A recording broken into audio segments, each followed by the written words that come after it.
सिन्धो निवारणपरानिमान् विदाराय हिरण्याक्ष विदारणसखाय दयि सर्ववेदान्तवेद्याय कारणाय महात्मने सर्वलोकशरण्याय श्रीनृसिंहाय मङ्गलम् शेषिणि सर्ववस्तूनां वाञ्छितार्थप्रदायिने संश्रितानां सदा भूयात् श्रीनृसिंहाय मङ्गलम् पवित्राणां पवित्राय प्रापकाय फलात्मने भद्राणामपि भद्राय श्रीनृसिंहाय मङ्गलम् आदिवंशटकोपाख्यै मुनिवर्यैर्महात्मभिः समर्चिताय नित्याय श्रीनृसिंहाय मङ्गलम् जगज्जन्मादिलक्ष्याय स्वेच्छस्वीकृतमूर्तये निद्विस्ताखिलहेयाय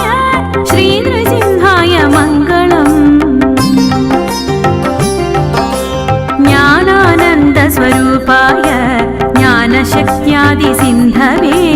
बन्धवे सर्वलोकानां श्रीनृसिंहाय मङ्गलम् कायाधवपरित्राण भावितस्तम्भजन्मने ब्रह्मेन्द्रादिस्तुतायस्य श्रीनृसिंहाय मङ्गलम्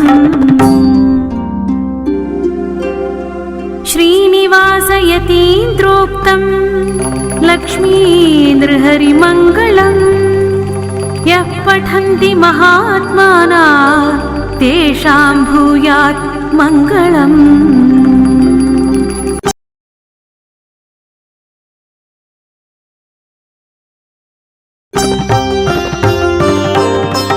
अपार करुणा सिन्धो निवारणपरानिमान् विदाराय हिरण्याक्ष विदारणसखाय दयि सर्ववेदान्तवेद्याय कारणाय महात्मने सर्वलोकशरण्याय श्रीनृसिंहाय मङ्गलम्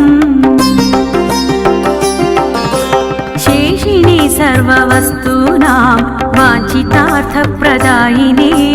संश्रितानां सदा भूयात् श्रीनृसिंहाय मङ्गलम् पवित्राणां पवित्राय प्रापकाय फलात्मने भद्राणामपि भद्राय श्रीनृसिंहाय मङ्गलम् आदिवंशटकोपाख्यै मुनिवर्यैर्महात्मभिः समर्चिताय नित्याय श्रीनृसिंहाय मङ्गलम् जगज्जन्मादिलक्ष्याय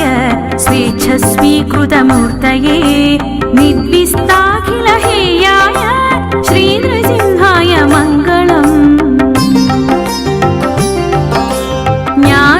ज्ञानानन्दस्वरूपाय ज्ञानशक्त्यादिसिन्धवे बन्धवे सर्वलोकानां श्रीनृसिंहाय मङ्गलम् कायाधवपरित्राण भावितस्तम्भजन्मने ब्रह्मेन्द्रादिस्तुतायस्य श्रीनृसिंहाय मङ्गलम्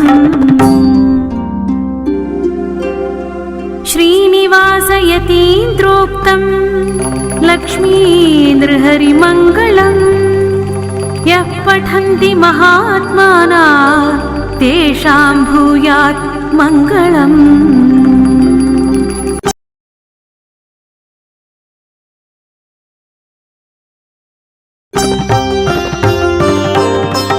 अपार करुणा सिन्धो निवारणपरानिमान्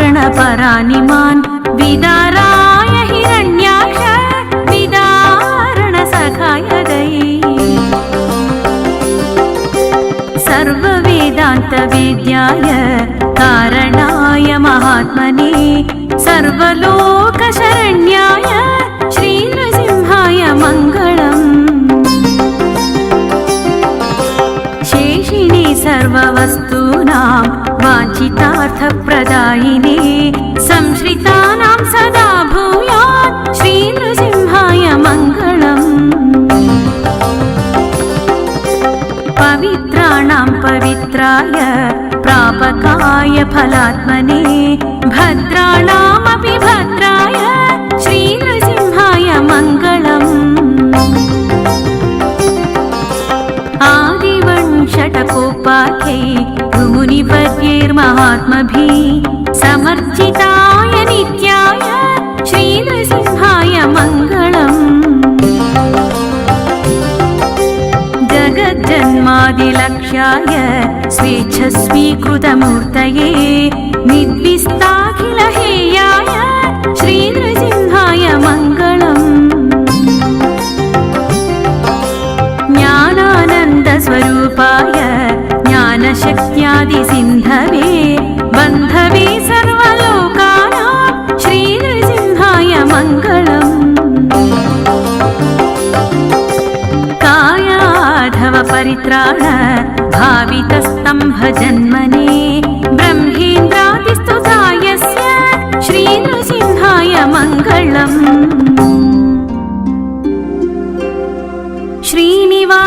श्रीनिवासयतीन्द्रोक्तं लक्ष्मीनृहरिमङ्गलम् यः पठन्ति महात्माना तेषां भूयात् मङ्गलम्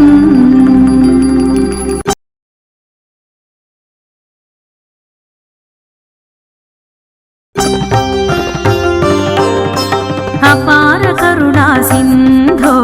निवारणपरानिमान् विदाराय हिरण्याक्ष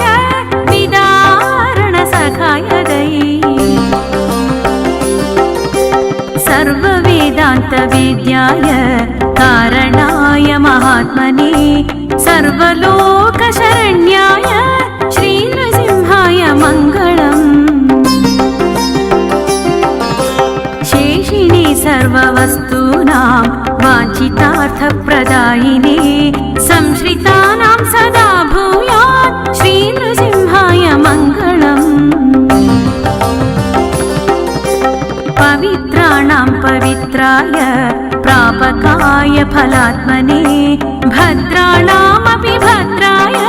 श्रीनृसिंहाय मङ्गलम् आदिवंशटकोपाख्यै मुनिवर्यैर्महात्मभिः समर्चिताय नित्याय श्रीनृसिंहाय मङ्गलम् जगज्जन्मादिलक्ष्याय स्वेच्छस्वीकृतमूर्तये निर्विस्ताखिलहेयाय श्रीनृसिंहाय मङ्गलम् ज्ञानानन्दस्वरूपाय ज्ञानशक्त्यादिसिन्धवे बन्धवे सर्वलोकानां श्रीनृसिंहाय मङ्गलम् कायाधवपरित्राण भावितस्तम्भजन्मने ब्रह्मेन्द्रादिस्तुतायस्य श्रीनृसिंहाय मङ्गलम्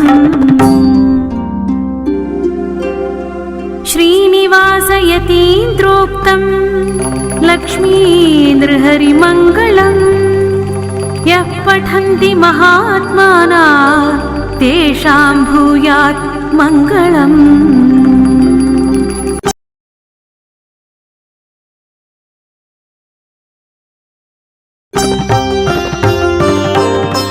अपार करुणा सिन्धो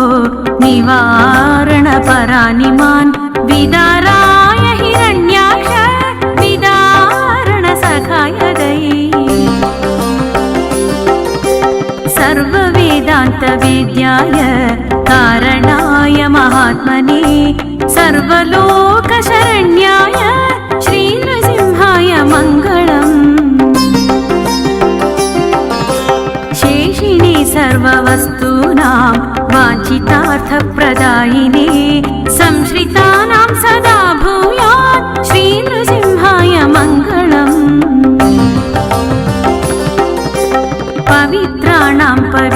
पवित्राय प्रापकाय फलात्मने भद्राणामपि भद्राय श्रीनृसिंहाय मङ्गलम् आदिवंशटकोपाख्यै मुनिवर्यैर्महात्मभिः समर्चिताय नित्याय श्रीनृसिंहाय मङ्गलम् जगज्जन्मादिलक्ष्याय स्वेच्छस्वीकृतमूर्तये निद्विस्ताखिलहेयाय श्रीनृसिंहाय मङ्गलम्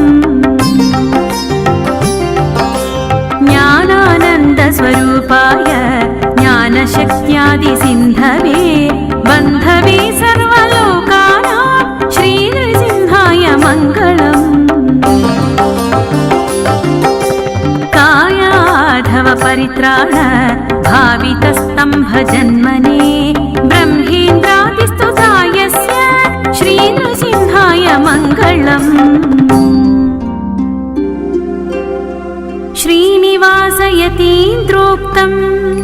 लक्ष्मीनृहरिमङ्गलम् यः पठन्ति महात्माना तेषां भूयात् मङ्गलम्।